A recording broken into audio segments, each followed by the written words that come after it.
नमस्कार, मैं हूं दीपिका और अब चलिए बुलेटिन की शुरुआत करते हैं इस वक्त की बड़ी खबर के साथ। बीजापुर से आ रहे जहां पर सुरक्षा बलों के दबाव में घुटनों पर नक्सली करेकुट्टा की पहाड़ी पर ऑपरेशन लगातार जारी है और देखिए ऑपरेशन रोकने की गुहार लगाई गई है। नक्सलियों की सरकार से ऑपरेशन रोकने की अपील की गई है। नक्सलियों ने फिर से शांति वार्ता की अपील की है। नक्सलियों की उत्तर पश्चिम बस्तर ब्यूरो ने ये अपील की है। बीजापुर तेलंगाना बॉर्डर पर ये सबसे बड़ा नक्सल ऑपरेशन चल रहा है। 100 घंटे से ज्यादा समय हो चुके हैं। इसी बीच जो ताजा जानकारी निकलकर सामने आई है कि नक्सलियों ने शांति वार्ता की अपील की है। सलीम शेख ज्यादा जानकारी के साथ जुड़े हैं। सलीम, 100 घंटे से ज्यादा समय हो चुका है और इसी बीच यहाँ पर देखिए नक्सली घुटनों पे है, बैक फुट पे है और अपील की गई है कि इस ऑपरेशन को रोका जाए, गुहार लगाई है।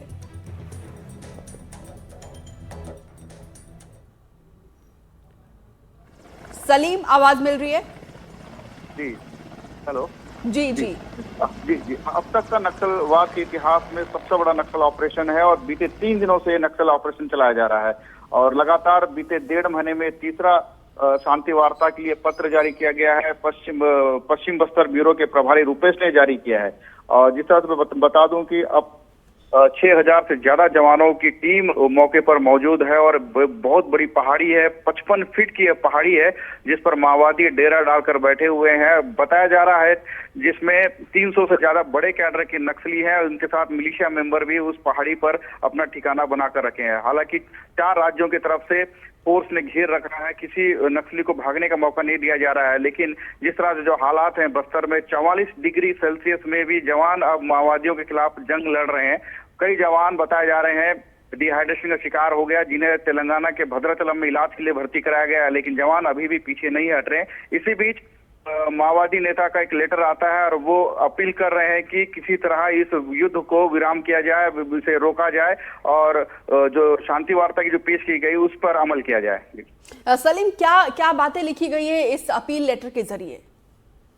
जी, वही बात तो पुरानी है। पहले तो सशर्त एक शांति वार्ता की पेशकश की गई थी नक्सली नेता के द्वारा। उसके बाद जब सरकार ने उनके प्रस्ताव को ठुकरा दिया, उसके बाद वो सशर्त जो प्रस्ताव था उसे ठुकराकर एक नया पेशकश किया गया है। नई शांति वार्ता के लिए एक लेटर जारी किया गया है। उन्होंने बताया है कि इसमें कि जो केरगट्टा का जो बीजापुर का जो पहाड़ी पर जो माओवादियों ने डेरा डाला है, वहां जो ऑपरेशन जो चलाया जा रहा है उसे रोकने की अपील की गई है। शांति वार्ता की पहल करने की मांग की गई है। शांति वार्ता से कई मामले सुलझ सकते हैं। अब नक्सलियों को इस बात की इल्म हो रही है, इस बात की जानकारी मिल रही है कि कहीं ना कहीं शांति वार्ता से उनकी जान अब बच सकती है।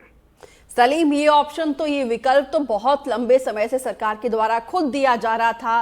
कितनी बार गृह मंत्री विजय शर्मा ने कहा कि आइए बातचीत करिए, बहुत सारी पॉलिसीज उनके हित में लाए जा रहे हैं। अब ऐसा है कि अब हालात अब जो बेकाबू है, इसीलिए ये पत्र जारी किया गया, इसीलिए ऑपरेशन रोकने की अपील की जा रही है। माओवादियों के खिलाफ छत्तीसगढ़ सरकार ने जो अभियान छेड़ रखा है और जिस तरह से बीते 1 साल के अंदर बड़े कैडर के नक्सली मारे गए हैं, कहीं ना कहीं माओवादियों में एक डर पैदा हो गया, दहशत में है और इसी दहशत के मारे अब नक्सली बैकफुट पर आ रहे हैं। हालांकि प्रदेश सरकार ने, जैसे इस प्रदेश में सरकार भाजपा की सरकार बनते ही विजय शर्मा ने एक ऑफर भी दिया था कि वीडियो कॉल हो या किसी भी माध्यम से वो संपर्क कर सकते हैं, मुख्य धारा में जुड़ सकते हैं, सरेंडर कर सकते हैं। उसके बावजूद माओवादियों की तरफ से किसी तरह की कोई पहल नहीं की गई। उसके बाद विजय शर्मा होम मिनिस्टर ने एक बार फिर से एक नई नीति, समर्पण नीति लागू की गई, जिसमें हथियार के साथ हो या बिना हथियार के भी समर्पण कर सकते हैं, उनके लिए एक इनामी राशि रखी गई। उसके बावजूद नक्सलियों ने किसी तरह की कोई पहल नहीं की गई। लेकिन अब जब माओवादियों को चारों तरफ से घेर लिया गया है, लगातार कमांडरों की मौतें हो रही हैं और लगातार संगठन में जो बड़े नेता हैं वो गायब हो गए हैं, तो कहीं ना कहीं अब नक्सलियों को डर और एक भय का माहौल बना हुआ है और वे समर्पण करना चाहते हैं और एक शांति वार्ता करना चाहते हैं। शांति वार्ता के बाद क्या हालात होंगे, किस तरह के हालात आगे बढ़ेंगे, उसको लेकर भी बात होगी। लेकिन फिलहाल अभी जो जंग है उसको रोकने के लिए, जो ऑपरेशन उसे रोकने के लिए माओवादी नेता ने अपील की है। जुल्फिकार अली भी हमारे साथ जुड़े हुए हैं। जुल्फिकार, कहां पर आपकी मौजूदगी है? क्योंकि हमने देखा था नोटिफिकेशन कि आप शायद उसी जगह पर जा रहे हैं जहां पे ऑपरेशन चलाया जा रहा है हमारे जाबाजों के द्वारा। 4 दिन हो चुके हैं, 100 घंटे से ज्यादा समय बीत चुका है और इसी बीच जो ये नक्सलियों के द्वारा, माओवादियों के द्वारा जो ये लेटर भेजा गया है, इस युद्ध को रोकने की अपील की जा रही है, क्या मायने इसके समझा जाए?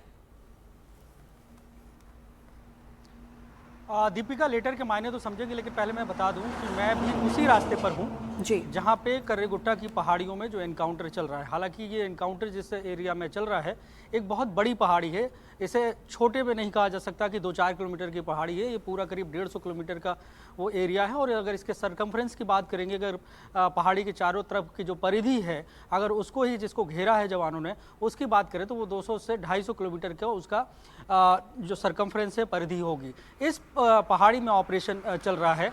हालांकि मैं उसी रास्ते पर पहुंचा हूं और अभी बीच में ही गाड़ी को रोका है। हालांकि एक सड़क पहले दिखा देते हैं कि कुछ सालों पहले ये सड़क नहीं बनी थी, लेकिन अब सड़क बन गई है और यही वजह है कि इन्हीं अंदरूनी इलाकों में सड़क बनने का विरोध माओवादी करते रहे हैं, क्योंकि इन्हीं सड़कों के माध्यम से सुरक्षा बल अंदरूनी इलाकों में जाते हैं और इसी इलाके को नक्सली जो है अपना सेफ इलाका मानते थे। लेकिन अब लगातार अंदरूनी इलाकों में जो सड़कें बन गई, उसके बाद से ऑपरेशन चल रहे हैं। जैसा कि केंद्रीय गृह मंत्री अमित शाह ने दावा किया कि मार्च 2026 तक माओवाद को खत्म करना होगा। तो ये आज का जो ऑपरेशन जो चल रहा है, जिसकी हम चर्चा कर रहे हैं, एक बहुत बड़ा ऑपरेशन है। जैसा कि एक प्रेस विज्ञप्ति जारी की गई थी सुरक्षा बलों के द्वारा बस्तर आईजी के माध्यम से जो जारी की गई थी कल, जिसमें कहा गया था 3 माओवादी मारे गए, तो उसमें एक शब्द था कि निर्णायक लड़ाई की ओर है।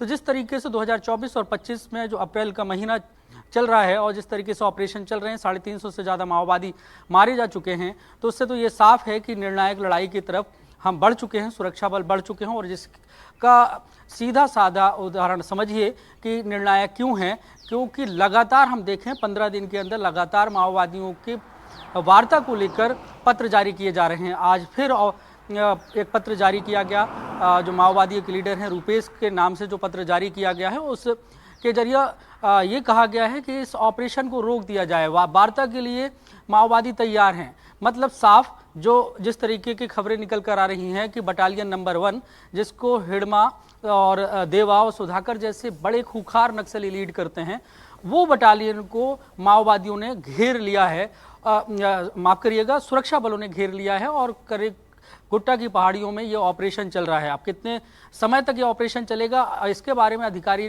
कुछ भी कहने से भी फिलहाल बच रहे हैं, क्योंकि ये बहुत बड़ा इलाका है। लेकिन साफ है कि नक्सलियों की बौखलाहट सामने आ चुकी है और पत्र जारी करके उन्होंने शांति की बात कही है। तो इस पत्र के मायने ये भी हैं कि नक्सली डरे भी हैं और दूसरी रणनीति का भी हिस्सा है कि शांति वार्ता का जो पत्र है, और अब माओवादी उस इलाके में घिर चुके हैं, उनकी बटालियन नंबर 1 पूरी तरीके से घिर चुकी है।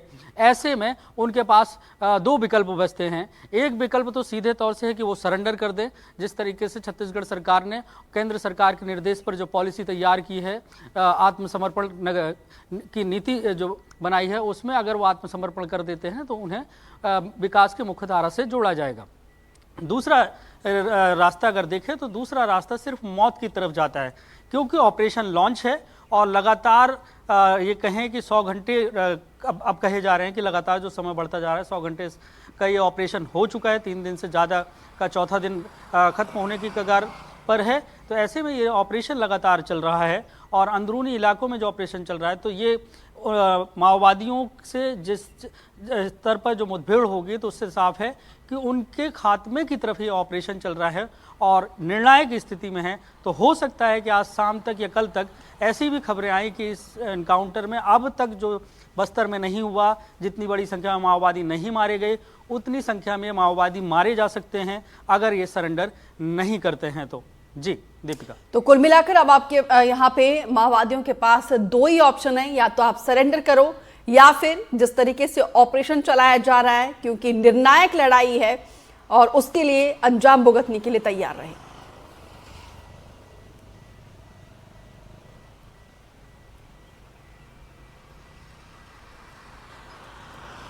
जुल्फिकार, आवाज मिल रही है?